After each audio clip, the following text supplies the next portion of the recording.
So this is the latest indie film starring Rachel Sennett and Ayo Idibiri, who are upcoming queens of independent cinema. Rachel Mm. Sennett was in Bodies, Bodies, Bodies from last summer. Was in HBO's The Idol. Is in this, and she's got a lot of stuff, a lot of projects on the way. Ayo Idibiri, of course, made her splash in The Bear seasons 1 and 2, as well as Teenage Mutant Ninja Turtles: Mutant Mayhem, and is back in here. They play PJ and Josie, who are two kind of high school losers. They are lesbians, and they come up with this kind of harebrained scheme, kind of inspired by 80s comedies, things like Revenge of the Nerds, of like they used to come up with a scheme to get the girl, and so that's what they do. They come up with this idea to create a self defense class, invite other girls in hopes to hooking up with the cheerleaders. This is a gay satire movie. What is kind of strange or caught me by surprise is that it's completely surreal.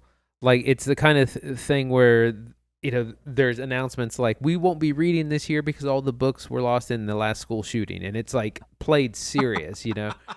Um, it was completely unexpected, but it has a lot of these kind of coming of age tropes, but it kind of touches on very serious issues, or more serious issues, more within the gay community. Ideally, we would have a lesbian on our show to talk about it, no more Yeah. than two straight guys, but we're happy to cover it. The movie's a lot of fun. It's hilarious. I laughed way more than I thought. Of course, their scheme goes wrong, and they're outed at some point. But it's a lot of good stuff. A big surprise. What did you think, Zach? Bottoms is tremendous. I really enjoyed this movie. I'm excited to talk about this. It's not every day that like an indie comedy comes along that just knocks it out of the park. And there's a lot of films that are aimed at, I think, like progressive teenage audiences, right? That kind of swing for that fence. Rachel Snow was in Bodies, Bodies, Bodies earlier, last year. And that movie was, really funny and a little scary, but like kind of treaded a fine line. Olivia Wilde put out Booksmart a while back that we covered on the show, which was like kind of sounded like a super bad clone. And then you go see it and it's like out of nowhere hilarious. Like Bottoms is like very satisfyingly one of these features. Like it is really funny. It is scathingly surreal, white hot script. Really fantastic work from Ayo Edebiri and Rachel Snow. Really excited to talk about it. Andy, where do we start? Man, well, why don't we start with our characters? So like in many high school comedy, our main characters are kind of losers. At one point, over the intercom, could the ugly, untalented gays please come to the office? Yeah.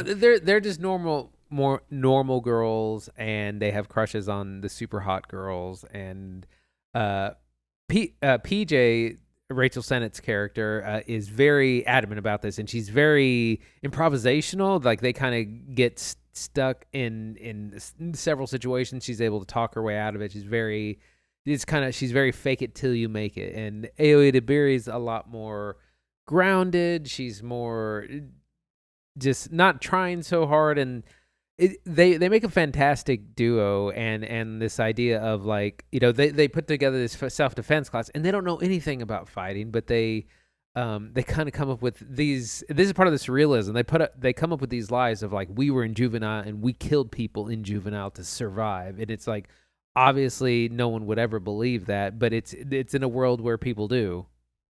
Yeah. I think the surreal nature of Bottoms is what it's like the icing on top of the cake that makes it work. Or really, I should say the foundation for the icing, because, the world is what your characters are built in. But like the premise is so goofy, right? Like gay fight club, like okay, sure. But like, where do you go with that? And like satisfyingly like dropping this premise and these characters in a world that is like bonkers and like just shy of completely upside down makes it work so much better. Because like a lot of the things that don't make sense, you just glaze right over in the sake of comedy and pacing and a rapid fire pace this movie has. It moves very quickly. Very quick movie. It's 91 minutes and it doesn't waste a second. I was surprised at how fast we moved through like the school year in like an hour and a half, or it's like, I don't know, a couple months. I think at least a month you move through. Like there's a calendar progress in it, but fundamentally, like what keeps it moving so quickly is its fast transitions and its clever comedy in the script. It's such a funny flick. Like, and Andy's right. Like, it is chock full of clever lines and funny moments that come at you so quick, like you can't remember a lot of them. Like me right now, struggling to come up with even one good one. It's super funny. And like, I hopped on the subreddit after and went looking and saw a bunch of people that were commenting like favorite lines from it, things they loved. Super clever. Yeah, in addition to that, characters, I think former football player Marshawn Lynch is in this. I don't know if he's acted before, but he plays one of the teachers. He's supposed to be endorsing the club, and he more or less plays himself. But he's got some really funny lines, some good moments, and it's surprising to have big football personality in this indie film. But like there's great parts where he's newly divorced and he's reading like porno magazine in class. It's again that harkens back to the surrealism. There's a great line where they need him to kind of sign him off on the club, and Ayo Edebiri's character is he's like, you don't even have to do anything. It's like saying you're an ally. Like, ooh, women, but then you don't actually support them. Like, like some of the satire is so biting. Yeah, and I love the lens it holds up to, like the work it's inspired by. It references Fight Club openly. They talk about it being a Fight Club. One of the characters like, I love David Fincher. And I love the way the Fight Club escalates, like the actual Fight Club in David Fincher's Fight Club. Like first they're just like beating up on each other, but then one of them suggests like radical violence. And Sano's got a great line. She's like, yeah, okay, let's just do terrorism, like horrifically sarcastic, really funny, and like a really great swing at, societal culture, especially in like the lens of high school.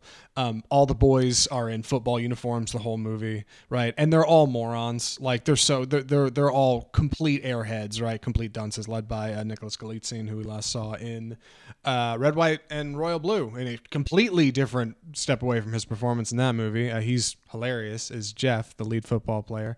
They're all just running around doing their own thing, excited about their big game. Their mascot has a big.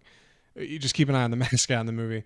And meanwhile, like you've got this character, this like cavalcade of gay women who are, just trying to get by and like just trying to exist in a world that like doesn't really want anything to do with them and puts graffiti on their lockers. Like it sets up a place where they can be bitingly sarcastic to one another and like, cruel, but ultimately kind, like in its softer moments to make like a really round, really funny feature that feels like it's full of a lot of heart. Yeah, it works so much better than it I thought it was going to from the trailer. So I was like, oh, that looks kind of clever, but it seems like it'll get real thin, real real fast. But somehow it manages to just get more and more ridiculous the longer it goes. Our act 2 is filled with again lots of funny moments of the girls are learning to fight or trying to learn to fight. There's great writing, there's good jokes. There's lots of physical humor. There's lots of over-the-top violence. There's parts where Rachel Sennett is just covered in blood from all the mayhem. It's just so surprisingly entertaining. Yeah, like it comes together really well. I know the movie's written by Rachel Sennett and Emma Seligman. I know and I think I'm pronouncing Seligman's name wrong, so I'll correct later. But I know there's an old photo of them that's floating around on Twitter of the two of them in like the NYU film lab, like with a bunch of ideas for like shorts written on a whiteboard, and one of them like big letters circled as Gay Fight Club. And it's cool to see like something simple like that like turn into something really really clever and really smart and really sharp. A real firecracker of a movie. I think really excited that this came out in September when otherwise things have been pretty dry. I don't know what these girls are doing next either. I know Ayadberry is doing theater camp right now, which I want to see. I don't even know if that's playing anywhere near us, but And then I don't know what she's got next. Same with Rachel Snow, but like, yeah, I think Andy's right. Like both of these girls are going places. Like keep an eye on them. They're really sharp.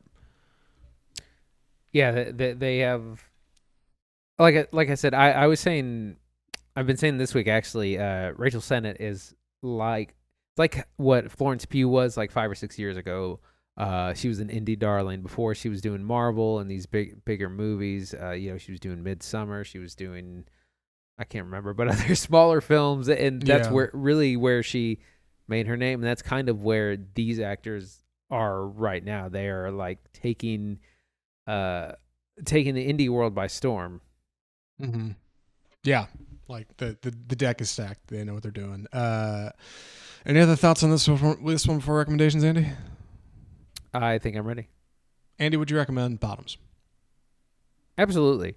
It's a lot of fun, way funnier than I thought it was going to be, but still very kind of important and biting satire on women and feminism and gay culture and issues with it in that not which does not include or relate to us, but it's such a great time. Good soundtrack and a quick 90 minutes. Highly recommend. Yeah, I'm in the same boat. Bottoms is great. Please go see it in a theater. Support small cinema like this one. This is good stuff. You should absolutely catch it. I don't know what streaming service it'll be coming to, but you should keep an eye on it. Try to get a couple friends together and go see it. Like it's a really funny time. Like it's good time. You will like Bottoms. I did see that it will be on digital to rent like the September 22nd, so pretty soon here, unfortunately. Oof, 10 days. All right, good news. you can also rent it, but if you don't want to wait or you're interested, like go check out Bottoms. It's not a bad time. And with that, we should slide into our next segment. A couple exciting things coming out soon at the box office. Andy, what do we call this? It's time for the trailer park.